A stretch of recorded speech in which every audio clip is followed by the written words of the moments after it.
Sasagutin na ni na Attorney Mel Santamaria at Gladys Lana Lucas Kung papasama sa tao o sa batas ang napasukan mong relasyon. sa Radyo 5 at 1PH sa Signal Channel 1.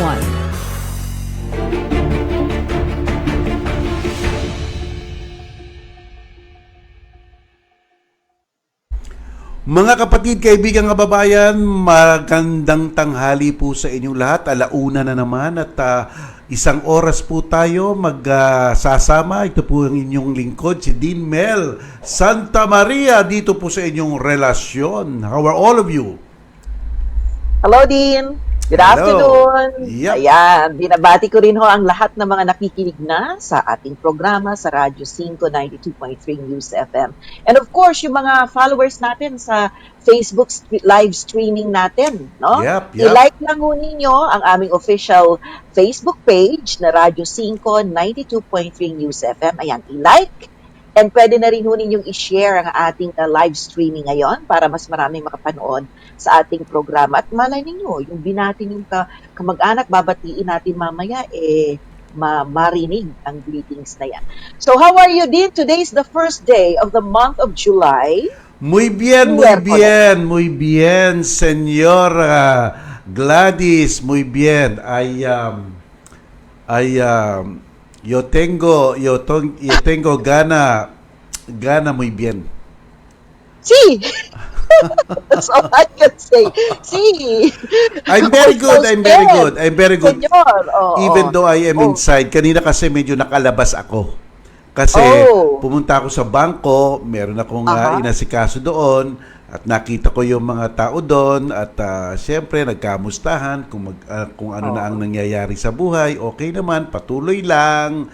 So, nakakita ako ng daan, ng road, ng E. Rodriguez, nakita ko ulit, at Morato, nakita ko ulit. Wow, nasayahan ako. Oo. Parang nakakamiss din yung makita. Yung surroundings, yung mga, dati inis na inis tayo, di ba? Kasi parang punong-puno, matraffic, mainit. Pero kung matagal ka nga namang nasa loob, see those places again, parang okay lang, di ba? Okay lang. Kanina nga din, may nag-post ng, I come from Legazpi City, sa Bicol. Nag-post yung ating kasamahan, yung ating head ng news operations na si Jackie, ng isang article about the things you can do in Albay aside from looking at Mayon Volcano. Parang na-miss ko masyado. Parang sabi ko, parang ang gandang umuwi. Yun na nga lang it's not really advisable to be traveling these days kahit may a few flights na. Diba? Yep. So yun, nakakamiss talaga. Nakakamiss. Anyway, Din, the biggest news now is, syempre kahapon, inabangan natin kung ang magiging kalagayan ng quarantine status natin. At Ano bang status natin? We're still on GCQ. Okay. Starting today hanggang July 15. Kumbaga, walang hindi na ease down ang ating kalagayan, ganun pa rin. Pero parang ini-expect ko naman talaga na hindi tayo pa mag-graduate, hindi pa tayo mapupunta sa modified GCQ. Yes. At GCQ pa rin. Yun. Yes. Expected naman yan. So anyway, tuloy-tuloy pa rin. Maraming mga cases na naman kasing nadagdag kahapon base sa pinakahuling ulat ng DOH. Oo nga. Pala po, sa mga nakikinig at nanonood sa amin, sa 1PH, at Signal Channel 1, we are still on quarantine mode ni Dean Mel. Yan. So, yun nga din, di ba? So, medyo malaki yung nadagdag. Malaki. Sa mga cases. Sa buong mundo, 10,590,724. At ang mga namamatay, sumalangit na ang kanilang kaluluwa, 514,020. At ang mga nagre-recover ay 5,798,270. 5,798,270. Wow. Talagang it's ballooning, but the recovery at least around the world is beyond half of the afflicted, Gladys. Okay. Ngayon, sa mga nanonood sa atin din, sa mga screens ng kanilang mga telebisyon, pati na rin yung nanonood sa live streaming natin, nandyan po yung statistics dito sa Philippines. Total cases as of yesterday po, June 30, 37,514. At dyan ang nadagdag po ay 1,080 cases na broken down as, eto, malaki yung fresh cases din, 855. At yung late cases ay 222. Sa mga recoveries naman, nasa 10,233 for an additional 277 recoveries. At yung statistics naman ng death, 1,266 kasi may naiulat na karagdagang 11 ba to? Yes, 11. Wow. So, I did a rough estimate kasi nabanggit mo yung statistics ng world, no? Yes, oo. Yung ilang porsyento ang recoveries as against confirmed cases. Dito sa atin nasa 27%. 27%. Okay. So, half of the world's recovery average, no? Of 50 something. Something yes. like, Oo. well, pagpatuloy natin ang pagsisikap, although pataas tayo ng pataas, although napaganyan si spokesman Harry Roque kahapon, hey, congratulations, Philippines! Pero, there is nothing to congratulate. Pataas pa rin tayo ng pataas. Di ba? Okay lang yon kung talagang hindi pa tayo nagpipik. Pero ang tagal na eh. Sana bumababa na tayo. Bumababa na tayo sana. Pero subaybayan pa rin natin. Talagang wala naman tayong mga ordinary people. We're just watching. Oo. Contribution natin yung tatlo. Wash hands. Talagang parati naghuhugas ng kamay and keep ourselves clean. Always observe social distancing and wear a mask. Tatlo lang. Hindi yung mahirap kalimutan eh. Hugas kamay, malinis, hindi masyado malapit sa iba, and always wear a mask. Yun na lang po ang gawin natin contribution. That is correct. That is correct. Very, very, very, very correct. Okay, so ano pa ba ang iba nating mga balita din maliban dyan sa mga ano ba ang balita mo dyan? Ano balita mo dyan? Well, yun na nga. By the way, Cebu City, nasa ilalim pa rin ng enhanced community quarantine. Sa larangan ng edukasyon din. As of kahapon, we were discussing this, no? Yung mga preparasyon at paglalaan ng pondo para sa edukasyon. May mga kanya-kanya ng diskarte ang mga LGUs kung paano nila matutulungan ang mga, lalo na mga kabataan, no? If I'm not, kagabi kasi naging guest sa The Chiefs sa One News, yung mayor ng Pasig na si Mayor Vico Soto, at naitanong nga doon yung, na-share niya nga yung, ang kanyang goal is to be able to provide tablets for school children. Yun, para magkaroon sila ng access to the online lessons na ibibigay ng LGU niya. So yun. Alam mo Gladys, napaka-straightforward ang solusyon, 'di ba? Dalawa lang. Bigyan ng aparato, either laptop or tablet, at kung gustong mas mura, tablet na lang. Okay lang. Pangalawa, training. Training on how to access the functions in that laptop. Lalong-lalo na yung mga online classroom. Yun lang ang gagawin. Tuunan na lang yun. Concentrate na yun. Makakaahon na tayo. Alam mo Gladys, for example, no? Ewan ko kung anong ginagawa ni Briones dun sa Far Eastern University Institute of Law. Ngayon, simula sa Huwebes, I will be meeting with the professors of each year. Okay. Kasi ang importante dito, yung contact at the first day of class. Yung contact. First and second day. That is the crucial one. Dapat successful ang contact. Kasi if nag-contact sa online at successful, they can already adjust their schedule. Sir, pwede po bang imbis na 6 o'clock in the evening of Friday, pwede bang 6 o'clock in the morning of Saturday? Something like that. Kung umokay lahat. Talagang crucial to. The crucial period is the first week because the contact point will be there. Yan ang nakikita ngayon ng mga eskwelahan. Because adjustments can be made. Di ba, Gladys? Kaya ngayon pa lang, pag-training na ang mga estudyante. As a matter of fact, Gladys, after the show, kami ng mga, I'm 63 years old, but I will attend a training seminar of the Legal Education Board online. Because Online? Ay, ang galing. this is completely foreign to me. Ako pa naman, sanay na sanay ako sa nagsusulat sa blackboard, the old traditional type. Yes. I never use yung mga PowerPoint. Mga PowerPoint presentations na parang gano'n. Never. Old school ka talaga, no? Talaga meron kahawat, isusulat mo, gano'n. Okay. Yes, kahit na mangawit, basta't nakakasulat lang. Yan. May iba na kung ikaw magtuturo online din, ha? Dapat talaga, train ka talaga kung paano mo ipapasok yung mga documents doon. Di ba there's a way? Oo. At saka hindi mo maiiwasan talaga na lahat ng ituturo mo sa kanila ay meron na talagang kumbaga, parang presentation pages na yan, no? Na pwede mong ma-flash. Alam mo kung nakikinig si Madam Briones sa Secretary of Education, sana po nakikinig kayo. Pero you have to know Canvas. Ito po isang parang virtual classroom to. Ang ganda ng mga function, yung global menu nito. May assignment. At sa assignment, kung bubuksan mo, may para sa essay at merong multiple choice at merong fill in the blanks. So ang effort lang ng mga professor, gagawa siya ng question at gagawa siya ng sagot. Sa essay dapat tingnan niya. Pero dun sa multiple choice and dun sa fill in the blanks, mismo yung Canvas, ang tawag kasi dun sa program na yun, Canvas, siya na magche-check, Gladys. Siya na magche-check. So, the software is really meant for ganun, yes. Pang classroom talaga. And lalo na pang elementary and high school. And what is very beautiful about it, Gladys, sana nakikinig si Briones. Halimbawa, nagbigay ka ng quiz, 100 items. Okay? Lumagpak yung estudyante. Okay? Alright? May certain period of time na hindi niya pa alam yung answer. Okay? May certain period of time nakita niya na yung grade niya. Meron siyang pagkakataon to take it for the second time. And try to determine why he is wrong.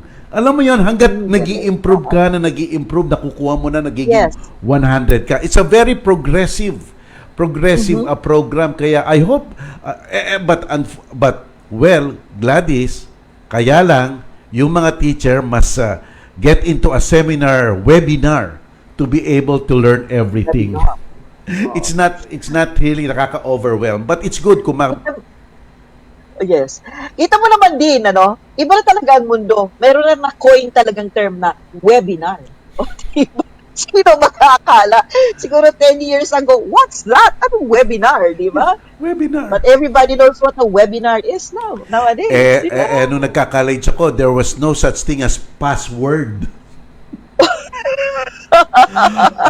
Password. What is your... Kaya password nun din abracadabra. Yes.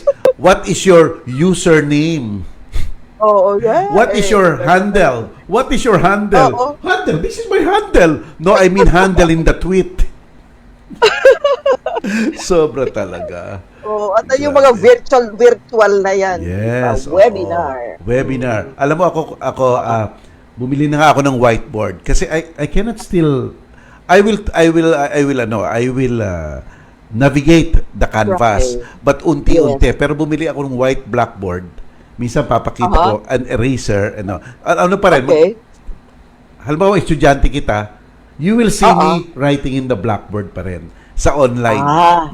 Ika-catch ka rin ng camera with that, no? Yes. Tapos magsusulat ka pa rin. Yes.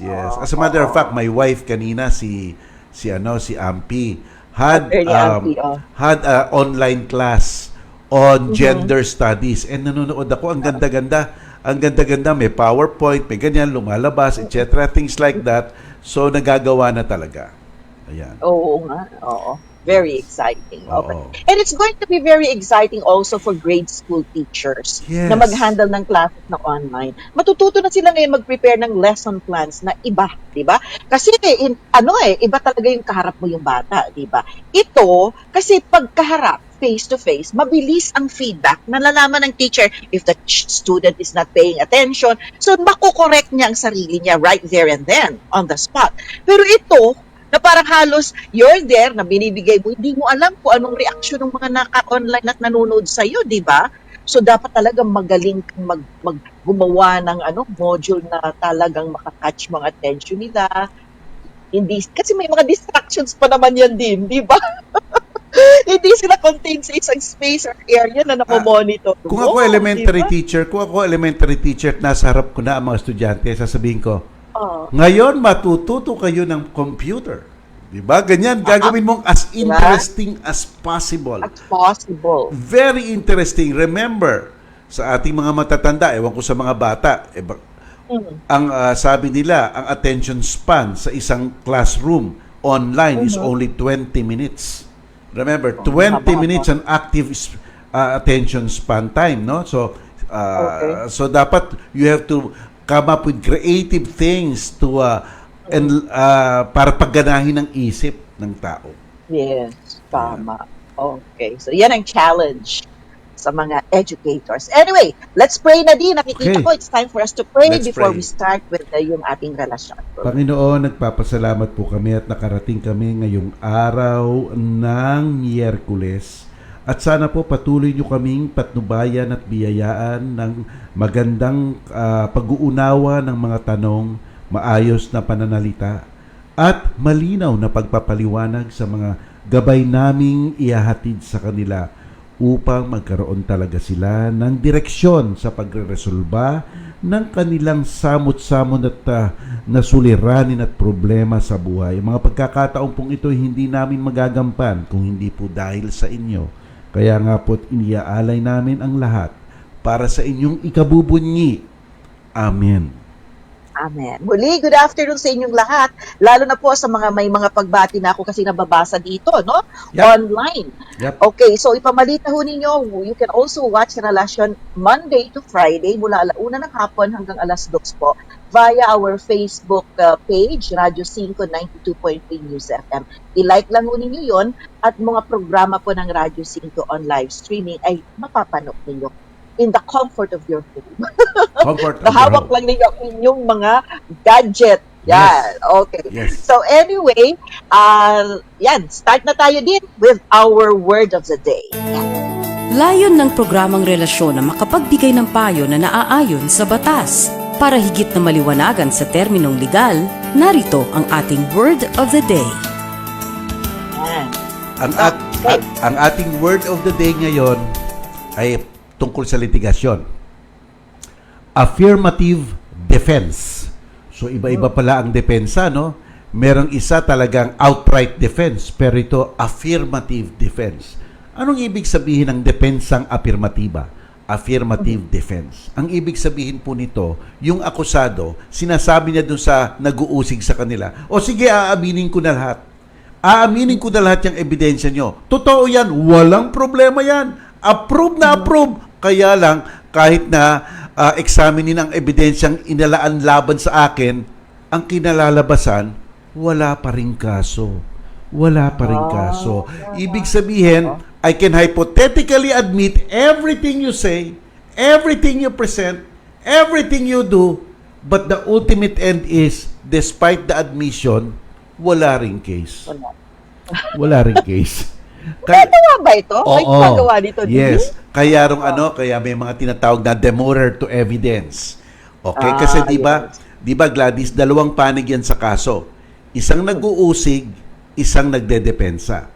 Ngayon, ang sabi ng batas natin, ang lakas ng pag-uusig, ang lakas ng ebidensya ay nakasalalay sa kanilang mga katibayan at hindi nakasalalay sa kahinaan ng depensa. So, tungkulin nilang palakasin talaga ang katibayan nila kasi sa depensa may presumption of innocence. Kaya kung kulang yung ebidensya para matibag yung pagpapalagay na inosente ang isang tao, huwag ka na mag-present.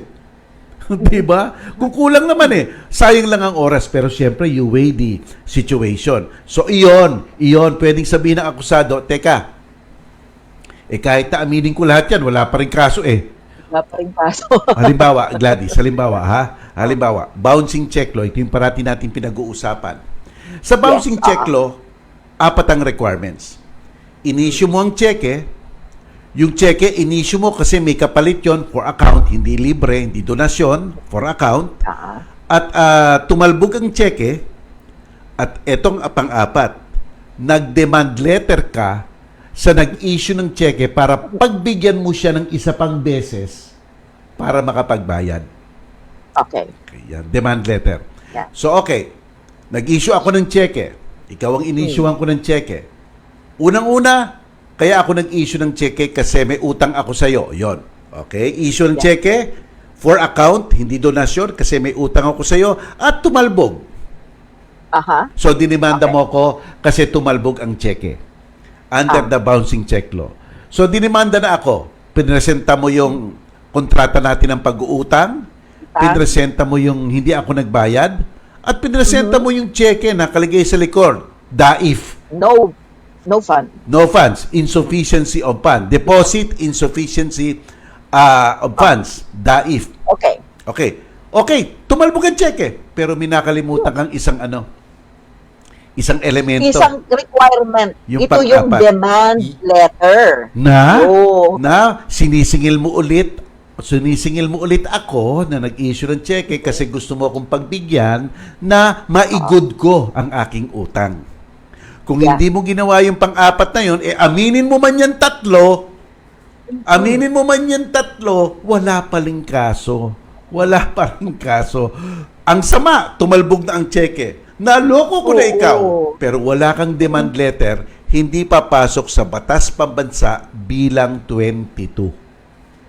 Naku. Ayan. Kita mo yon, di ba? Yung mga nakakaalam nito, kaya siguro malakas ang loob na umamin kasi hindi naman siya nagpadala sa akin ng demand letter eh. Oo na. Ito pa isa sa depensa. Let's say na-comply lahat yung apat. Kompletong-kompleto. May demand letter. Kompletong-kompleto. Yes. Tapos nung pre-trial, kasi sa pre-trial pwede ka magpa-admit at magpa-deny. Pwede mong sabihin. So yung abogado ng akusado sinabi, ina-admit nyo ba na bago i-deposit yung cheque,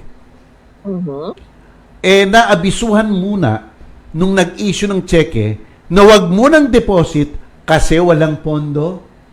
Diba, ganun? So, ibig sabihin, na-warning ka muna, na-issue nga yung cheque, pero bago i-deposit, naabisuhan muna na yung cheque walang pondo. Sinabi nung kabila, opo, naabisuhan muna, pero kahit na naabisuhan, dineposit pa rin, pero tumalbog pa rin. Okay? Oo. So, na-approve yung apat, pero isa sa pinakamagandang depensa sa bouncing check law, walang pangloloko. Kaya nga naibisuhan para hindi siya maloko. Inabisuhan. Yes. So alam niya na wala. Dapat hindi niya dineposit. Di ba? Para hindi magkaroon ng bouncing check. Di ba? Kasi inabisuhan na eh. Kaya iyan ang sabi ng Korte Suprema. Kung alam at naabisuhan yung magde-deposit ng cheque na bago niya i-deposit, walang pondo, walang bouncing check. Walang bouncing check. Kasi din pwedeng ganito nangyari. Yung may utang at nag-issue ng cheque, alam niya na walang pondo, tatawagan niya ngayon yung tao. Okay, huwag mo munang i-deposito yung cheque, ha? Yes. Bigyan mo ako ng hanggang Lunes para mapondohan ko or something like that. Ginawa mo, dineposito mo pa rin. Para pang malicious na yun, di ba? Para ganun. Yes. So yun, hindi magpo-progress ang case. Correct. Kasi nga, sabi ng batas natin, ang essence nung pang-apat na element, bibigyan mo ng pagkakataon makabayad. Di ba? So, yun ang second chance. So, yun. So, yun ang affirmative defense, Gladys. Kahit na inamin ko pa lahat yan, kahit na inamin ko pa lahat ng talbog yung cheque, ako nag-issue, yung pagbabayad ko ng cheque dahil sa utang, pero may nakalimutan kang isa, yung number 4 demand letter sa bouncing check law. Yan. So, that's affirmative defense. That's correct. Okay.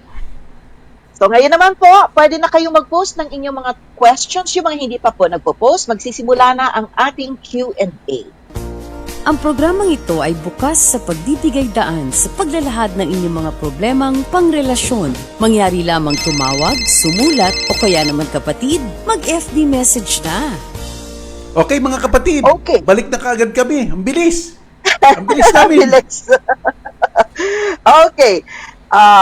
Good afternoon. Nakabili ako ng lupa, then nakiusap po ako sa kapitbahay ko na makikidaan sa gilid ng bahay niya na nabili din niya. Umayag siya na ako'y padadaanin niya. Ang kasunduan namin ay 1 meter ang dadaanan ko at kapalit ng 1 meter din na lupang ipapalit ko sa kanya. Saan kaya manggagaling yun? Anyway, pumayag siya. Umurong ako ng 1 meter at kalahati din sa dadaanan ko, may 3 puno ng niyog na maliliit. Pumayag siya na putulin ko kasi balak din niya kasing ipaputol yon.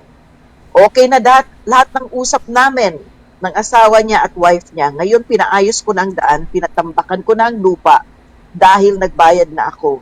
Naglagay ng lupa. Okay, ano nangyari? Maganda na ang daan. Ngayon, binawi niya ang aming kasunduan. So, yun na nangyari when he did everything na para maganda ang madaanan. Bigla daw na binabawi na ang kasunduan. Ayoko na. Nag-change ang mind din. Babayaran na lang daw niya ang 3 puno ng niyog. Pwede ba yun? Basic contracts. Ano po ba? Basic contract law. Contract. Minsan alam niyo po, basta pumasok po kayo sa kontrata, ang kontrata po ay pwedeng nakasulat, pwedeng hindi nakasulat. May ilan lang mga kontrata na dapat nakasulat, kung hindi, hindi valid. Pero yung kontrata nyo, hindi po kasama yon. Normal na contract po yan. So, ngayon, basta't po nagkaroon kayo ng kasunduan, kontrata na po yun. Umokay si A, umokay si B. Kontrata, nagkaayusan sa stipulasyon, yun na po ang batas ng 2 panig. Hindi po pwedeng umatras ang isang panig para po mabago ang kaayusan. Kasi po nagkasunduan na. Lalong-lalo na dito na nagkaroon na ng partial execution. Ginawa na ang obligasyon ng kabilang panig. Hindi na lang pwedeng umatras ang kabila. Kaya po, ang kaso po dyan ay 2. Pwede pagpipilian nyo. It's either, okay, ayaw mo, putulin na natin itong ating kasunduan, pero babayaran mo ko ng damnos perwisyos sa mga nagastos ko, una, pati na rin sa mga sleepless nights ko, at saka sa bad faith mo. Diba? So, madaming damages na pwedeng singilin. Or, pwede kayong mag-file ng specific performance. Legal na pilitin na gawain niya ang katungkulan niya sa loob ng inyong oral contract. Pero importante, dapat ma-prove kung ano talaga yung isa-isang stipulasyon sa oral contract. Diyan lang nagkakaiba ang oral tsaka documentary sapagkat ang oral, needless to state, mahirap patunayan. Dapat talaga very precise. Pero ang documented, may memorial nung inyong kasunduan, mas madali. So, hindi naman ibig sabihin na porkit hindi nakasulat, wala ng kontrata. Yan po. Yan. That's it. Okay, Attorney Mel, tanong ko lang po, yung bang pong case na 9262, how many years po bago matapos ang case na yon? Depende po sa bagal ng abogado nyo. Depende po sa bagal ng judge. Depende po sa kahandaan ninyo. Depende po. Alam niyo po, ito pong masasabi ko sa inyo.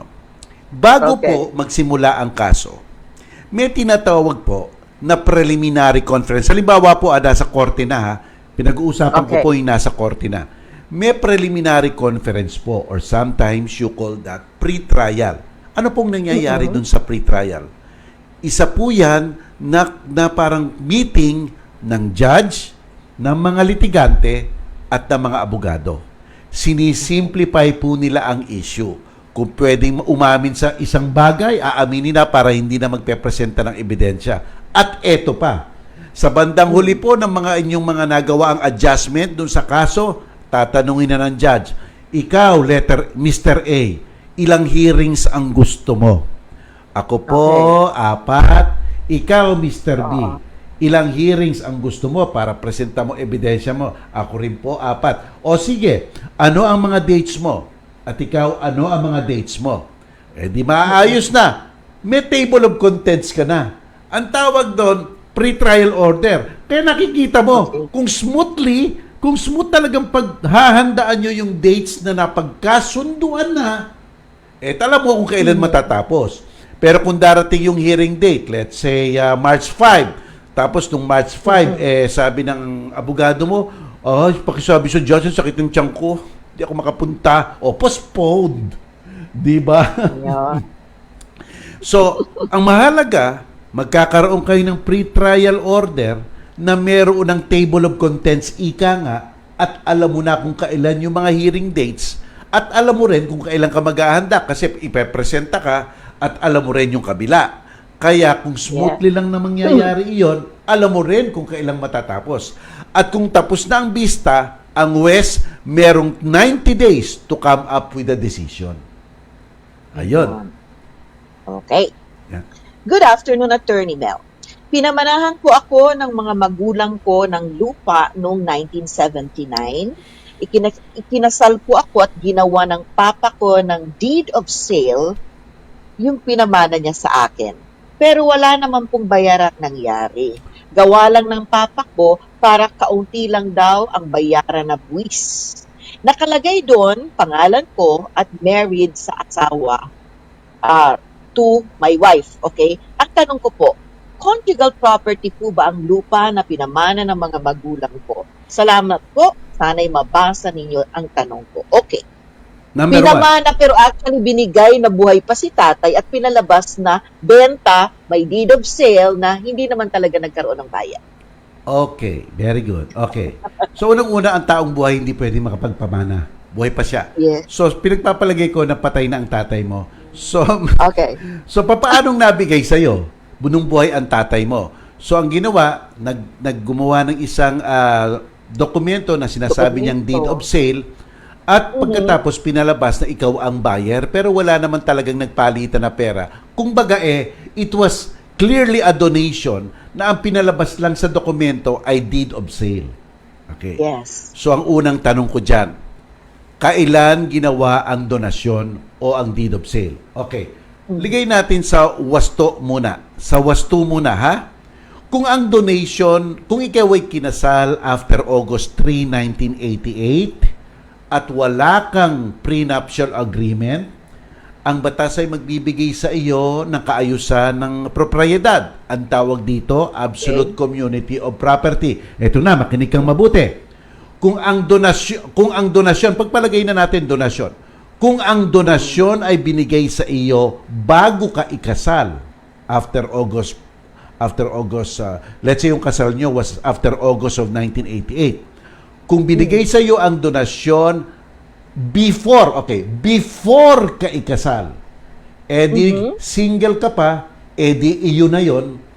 Ngayon, kinasal ka afterwards. Sabi ng batas natin, basta't wala kayong prenup agreement, ang kaayusan nyo ay ang absolute community of property na ang ari-arian mo bago ka ikasal ay magiging kapwa pag-aari na rin ni Mr. o ni Mrs. pag kayo ay nagsabi ng oo sa isa't isa. Yan.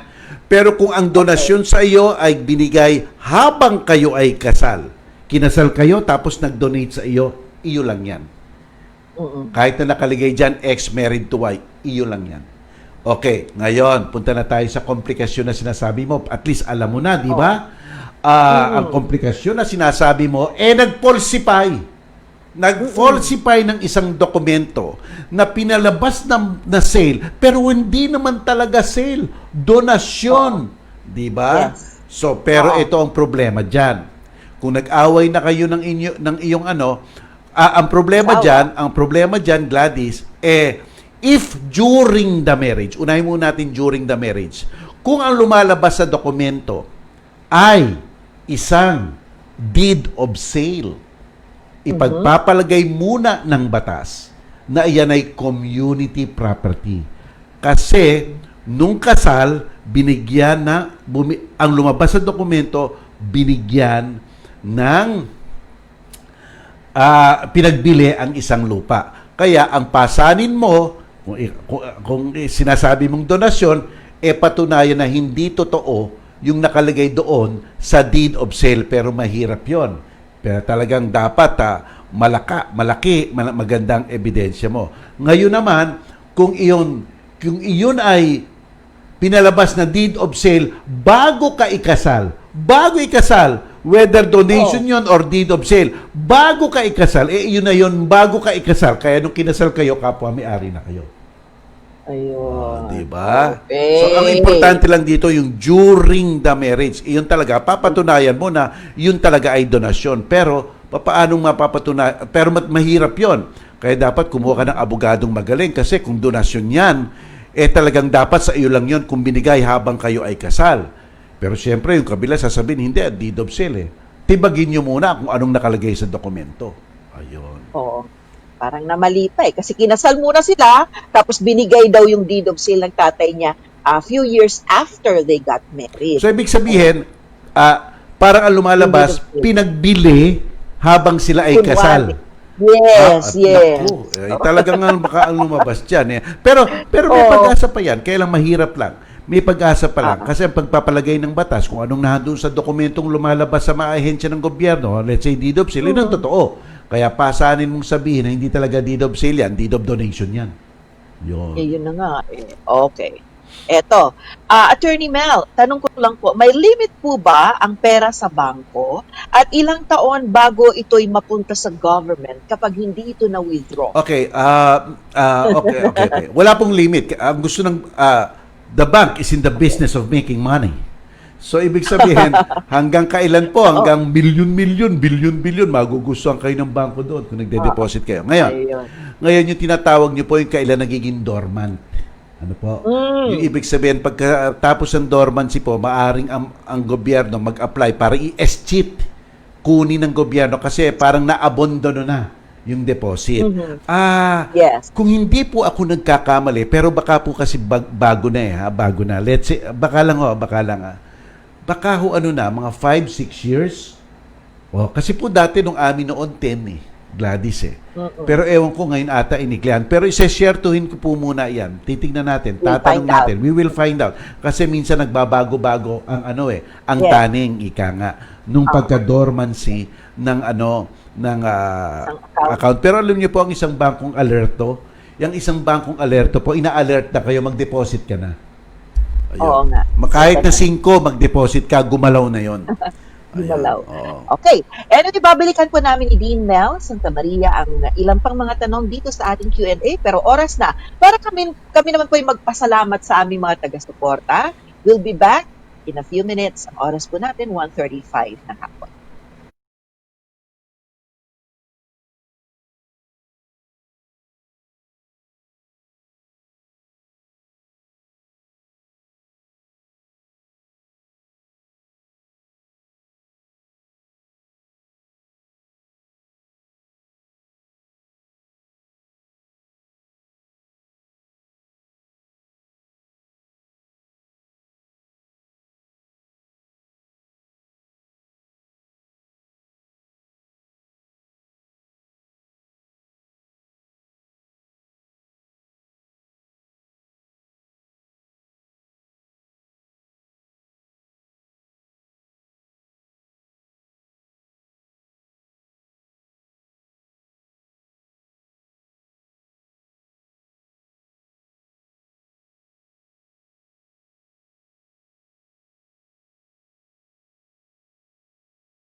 Attorney Mel Santa Maria, Gladys Lana Lucas, Relasyon. sa Radyo 5 at 1PH sa Signal Channel 1. Okay.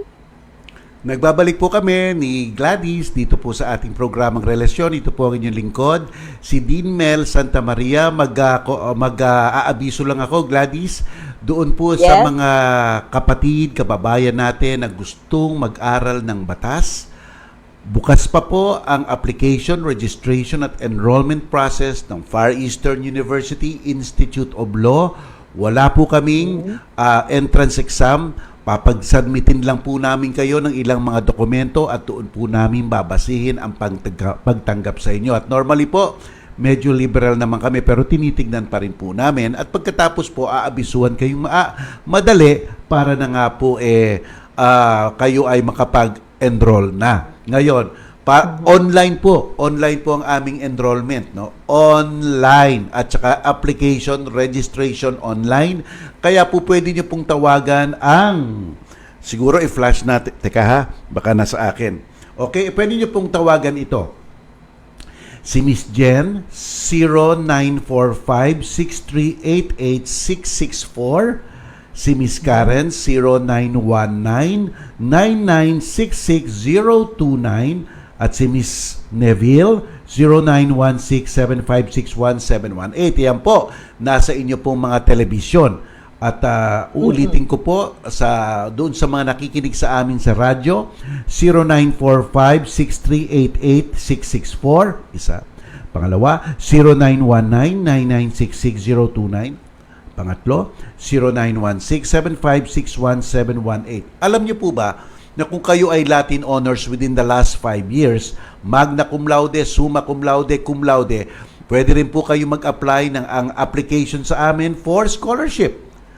Free tuition fee, free miscellaneous fee, book allowance, at saka po cost of living allowance. Napaka-limited po ng slots namin pero bukas na bukas pa po. Madami pa. Pwede pang makahabol.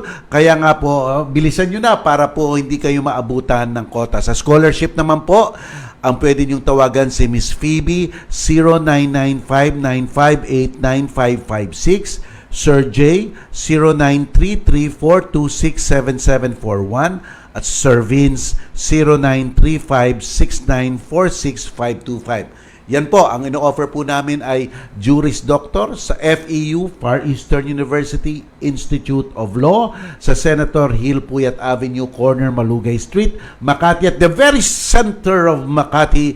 At ang ating manner of classes dito pong sa incoming semester ay online. Online po tayo, online. Hindi po tayo pwedeng lumabag dyan sapagkat iyan po ang utos ng Legal Education Board until further notice. Notice. Ayan. Okay.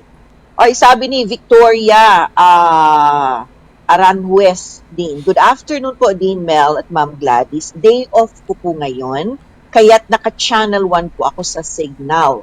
Kitang-kita ko na pareho kayo pong nakasuot ng puti ngayon. Sabi niya, God bless at salamat. Thank you for watching us sa 1PH, Victoria. Ayan, hello also Thank you, Victoria. to the hello din, binabati namin si Pai Braga Dizon. Yung family nila, lagi daw sila nakatune in sa programang Relasyon.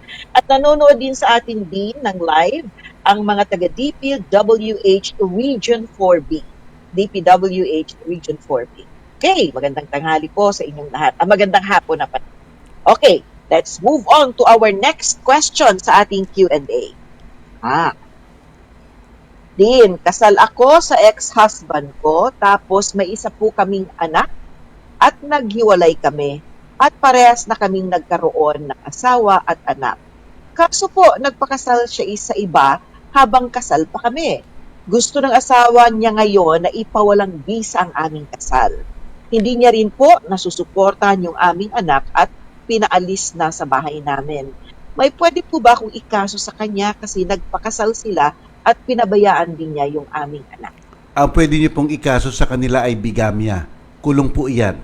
Kulong po ang kaparusahan yan. Sapagkat hindi po kayo pwedeng magpakasal habang ang inyong dating kasal ay buhay pa o umiiral pa. Dapat po paputol muna yung unang kasal bago magpakasal ulit sa pangalawang asawa. Ngayon po, hindi po totoo yung sinasabi ng mga tao na porkit 7 years, 4 years, 5 years, 10 years magkahiwalay, pwede na magpakasal ulit. Hindi po totoo yan. Dapat puputulin muna ang kasal ng korte bago magpakasal sa kabilang sa ibang tao. Tawag po doon, kung hindi nyo ginawa doon, tawag po doon, bigamya. Ngayon po, doon sa pangalawang tanong nyo, ang suporta po sa anak ay iiral po yan whether kasal or hindi kasal ang mga magulang. Ibang-iba po iyan. Kahit na legitimate, illegitimate ang bata, ang kanila pa nga pong suporta, dapat walang pagkakaiba. Hindi na po naglalagay ng kaibahan ang ating family code sa suporta sa isang legitimate at sa suporta sa isang illegitimate. Kaya po, kung halimbawa may illegitimate child si A, tapos sabi ng illegitimate child na yan, Daddy, saan ba nag-aaral yung anak mo sa tunay na asawa mo? Yung legitimate child ko, sabi ng Daddy, he's studying in California. Oh, sabi ngayon ng illegitimate child, well, Dad, I want to study also in California. I'm only 14 years old and you're obliged to support me. So I want to study in California also. Pwedeng-pwede. Kasi po hindi pwedeng sabihin ng isang magulang na iba ang suporta sa isang legitimate at illegitimate child. Wala na po. Wala na pong diferensya ang amount of support ng legitimate at illegitimate child. Pero may pagkakaiba po sa manahan. An illegitimate child will get half of what a legitimate child will get. Yun. Yes. Po. Okay, Dean. Okay. Next question. Meron po akong pinapaupahan na isang kainan mula lockdown, 3 buwan na hindi pa nagbabayad. Ang dahilan nila ay dahil daw sa GCQ. Pero may 1 buwan na rin po silang nag-ooperate. Yung kainan daw. Hindi po ba pwedeng maningil kahit ilang buwan? Kung talagang pwede GCQ? naman. Ang pagkaintindi ko po 1 buwan lang. Pero i-verify ko po yan kung na-extend ha. Pero ang pagkakaalam ko 1 buwan po ang palugit. Hindi libre ang renta, ipopostpone lang po, no? Ipopostpone lang, Yes. no? So ganun po. Ngayon kung after subsequent months hindi na nagbabayad, ibang na po 'yan. Kontrata na po 'yan. Pwede na, I think kung hindi po na-extend yung GCQ privilege na 'yon, pwede na. Pwede na. Kaya importante malaman kung na-extend yung hindi muna pagpapaalis sa mga tao. Kasi po ang pagkakaalam ko 30 days lang 'yung pagkakaalam ko po ha, pero we will check on that. Ayan po. Yes. Hello, Bong Sevillano. Watching daw siya sa Signal Channel 1 sa 1PH. Okay, next question. Magandang hapon ulit. Na-confirm po namin na yung mana ng aming ama at kapatid niya ay pinatitulungan ng kapatid niya lahat yung buong lupa. Na dapat sana ay hati sila dahil minana nila ito sa kanilang mga magulang.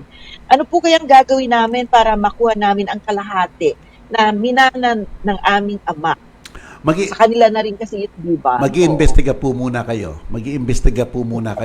Pupunta po kayo sa Register of Deeds at tingnan kung papaanong nalipat yung lupa doon sa isang kapatid na sa kanya lang. Papaano? Di ba po? Kasi mahirap tayong mag-jump into conclusion although ba meron kayong suspicion.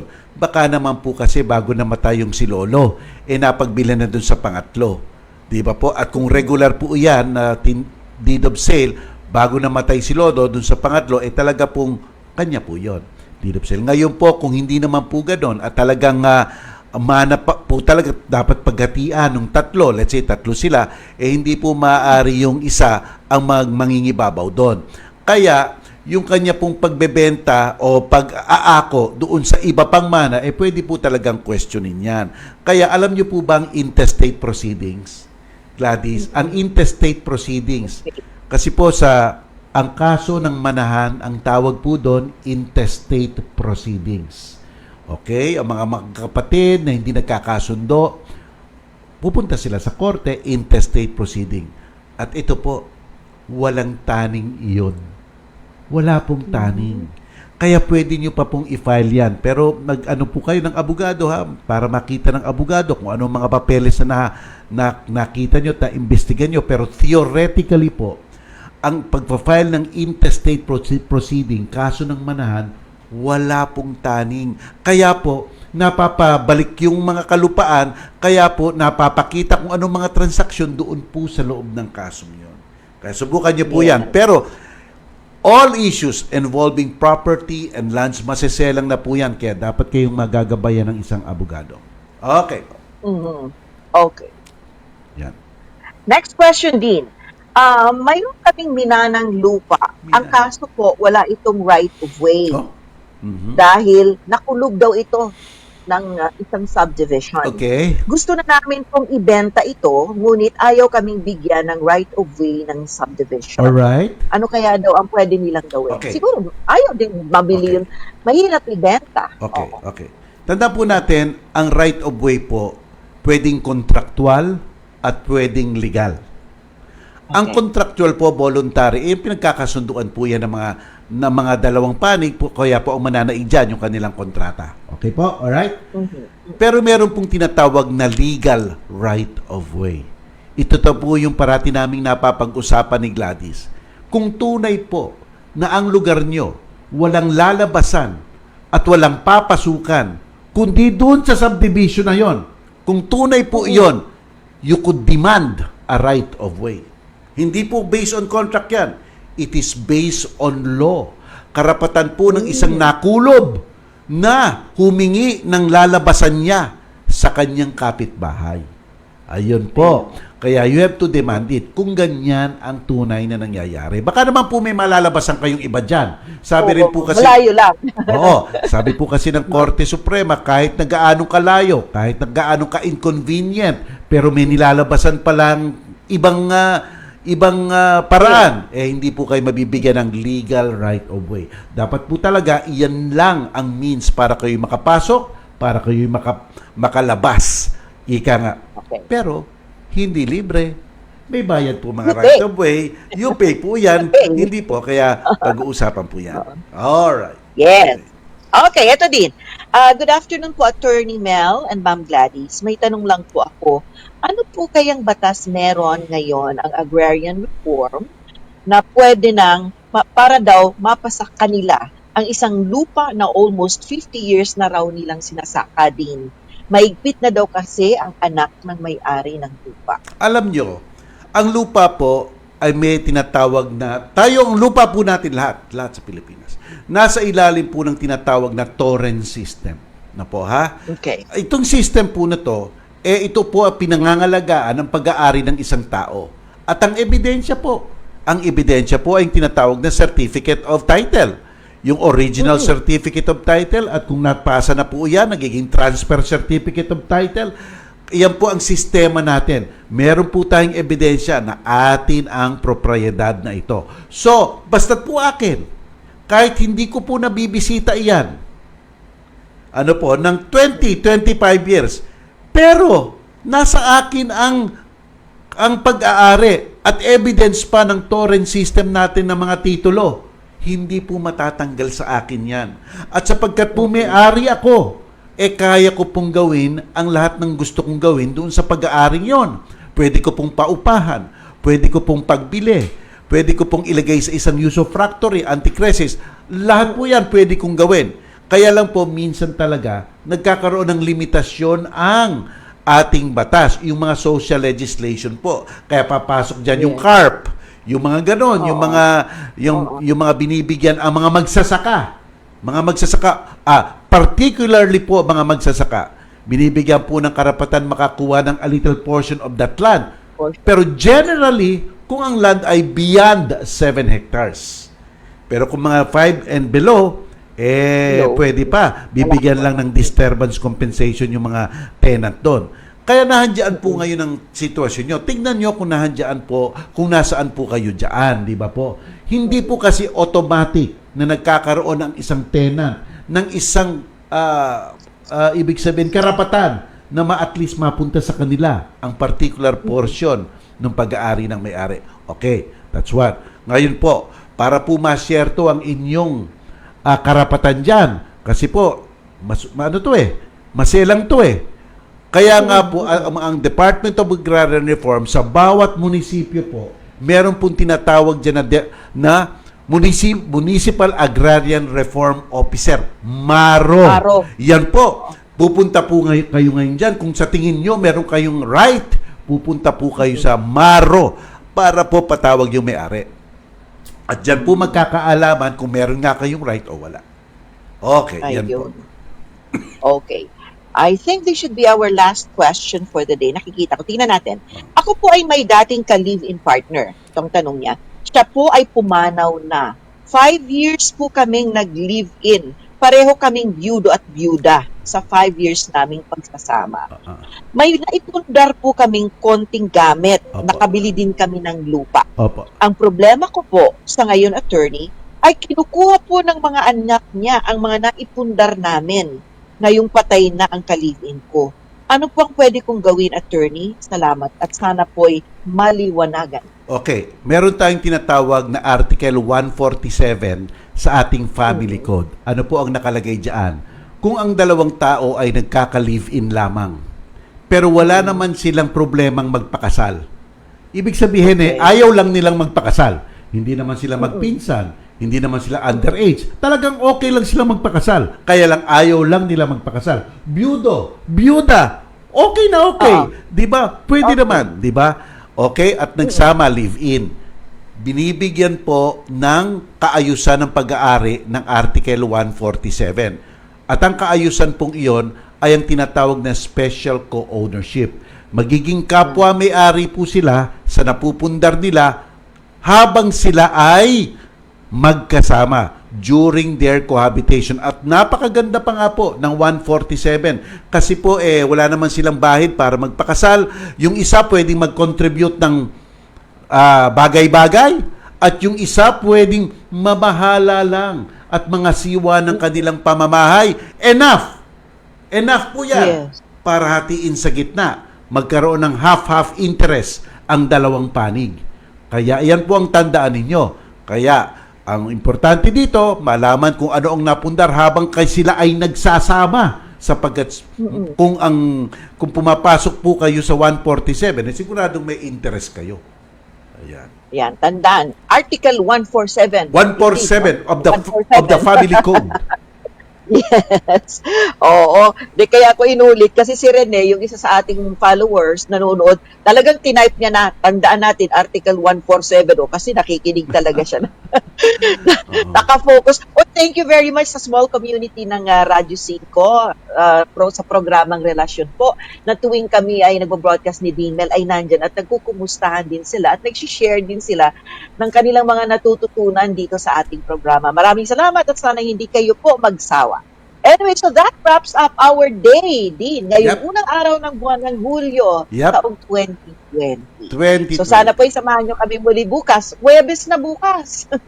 Alauna pa rin po ng hapon, dito pa rin po sa Signal Channel 1 sa 1PH M sa Radyo 5 92.3 News FM. Din? Sa ngalan po ni Gladys, ako po si Dean Mel Santa Maria, nagpapaalam na po, pero bukas po magkita-kita muli tayo. Bye-bye! Adios, hasta la vista. Nos vemos pronto mañana. Yun. Okay. Lord, maraming salamat po sa pagbabahagi sa aming mga kapatid sa programang Relasyon ng inyong tulong at gabay. Sana'y mapanatili po sa aming puso't isipan ang lahat ng aming natutunan at piliing gawin sa aming buhay kung anong wasto at marangal sa inyong mga mata. In Jesus' name, Amen. Bye!